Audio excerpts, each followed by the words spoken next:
મહાભારતનું યુદ્ધ પૂરું થયું એટલે યુધિષ્ઠિર ભારત વર્ષના રાજા બન્યા. એમણે અશ્વમેધ યજ્ઞ કરી અને વિશાળ સામ્રાજ્યનું આધિપત્ય મેળવ્યું અને એમના રાજ્યની સફળતાપૂર્વક શરૂઆત કરી. તેઓ અવારનવાર ગરીબો અને ભૂખ્યા લોકો માટે મિજબાનીઓનું આયોજન કરતા. ગરીબો અને બ્રાહ્મણોને ભોજન તથા દાન આપી અને એમને ગર્વ થતો. એક વખત આવા ભોજન સમારોહના આયોજન બાદ યુધિષ્ઠિર વિચારવા લાગ્યા કે દુનિયામાં એમના જેવો બીજો કોઈ રાજા હશે જે આવું દાન પુણ્ય કરતો હોય. એટલે ભગવાન શ્રી કૃષ્ણ સમજી ગયા કે યુધિષ્ઠિર મનમાં શું વિચારી રહ્યા છે. ભગવાને તરત જ એક લીલા કરી. મહેમાનોએ ભોજન લઈ અને વિદાય લીધા પછી ભોજન ખંડમાં જ્યાં ભોજન લેવામાં આવ્યું હતું તે જગ્યાએ થોડું વધેલું અન્ન વેરાયેલું હતું.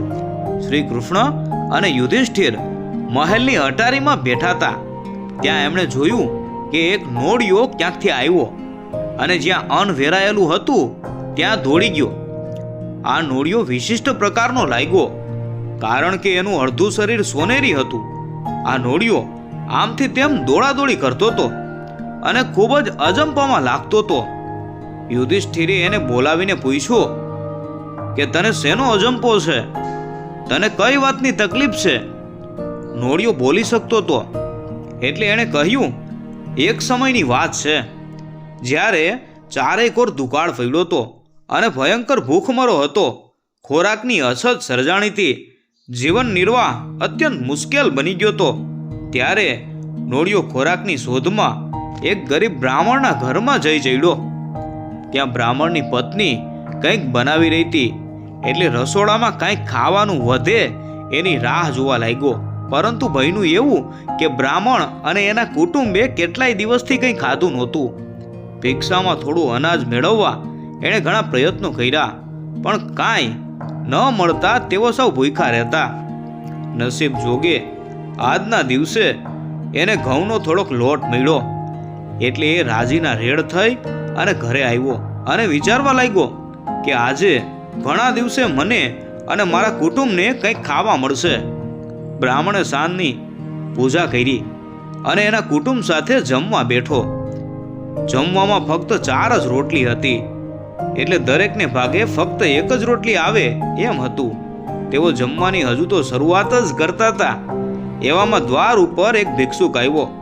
ભિક્ષુક ભૂખથી મરી રહ્યો હતો એટલે એણે તાત્કાલિક કંઈક ખાવાનું માંગ્યું. બ્રાહ્મણ માટે તો આ સત્યની કસોટી હતી. એક બાજુ એનું પોતાનું કુટુંબ ભૂખથી પીડાતું હતું અને બીજી બાજુ ગૃહસ્થ ધર્મનું આચરણ કરવાનું હતું. ગૃહસ્થ માટે તો અતિથિ દેવો ભવ એટલે કે આંગણે આવેલા અતિથિ તો ભગવાન ગણાય.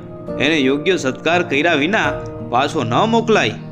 ભૂખા બ્રાહ્મણે એની પત્નીને કહ્યું કે એના ભાગની રોટલી આપી દે. ભિક્ષુકે એક રોટલી ખાધી. અરે આ રોટલી ખાઈને તો મારી ભૂખ ઉગડી ગઈ, મને થોડું વધારે ખાવાનું આપો. બ્રાહ્મણની પત્નીએ એના પોતાના ભાગની રોટલી પણ ભિક્ષુકને આપી દીધી. એણે વિચાર્યું કે પોતાના પતિ સાથે જવાબદારી નિભાવવાની એની ફરજ હતી. ભિક્ષુક હજી વધારે ભૂખ્યો હતો એટલે કે ધરાયો નહોતો. એણે વધુ ખાવાનું માંગ્યું. બ્રાહ્મણના પુત્રએ પોતાના ભાગની રોટલી પણ આપી દીધી. ભિક્ષુક હજી પણ ભૂખ્યો હતો એટલે બ્રાહ્મણની પુત્ર વધુએ પણ એના ભાગની રોટલી ભિક્ષુકને આપી દીધી. આ કુટુંબના જીવનની આ અંતિમ કસોટી હતી. હવે ભિક્ષુકની ભૂખ શાંત થતાં તેણે સંતોષ સાથે વિદાય લીધી. પરંતુ બ્રાહ્મણનું કુટુંબ હવે ભૂખ સહન કરી શકે એમ નહોતું. એક પછી એક 4 જણ મૃત્યુ પામ્યા. અહીંયા આવેલા પેલા નોળિયાએ આ આખી ઘટના જોઈ.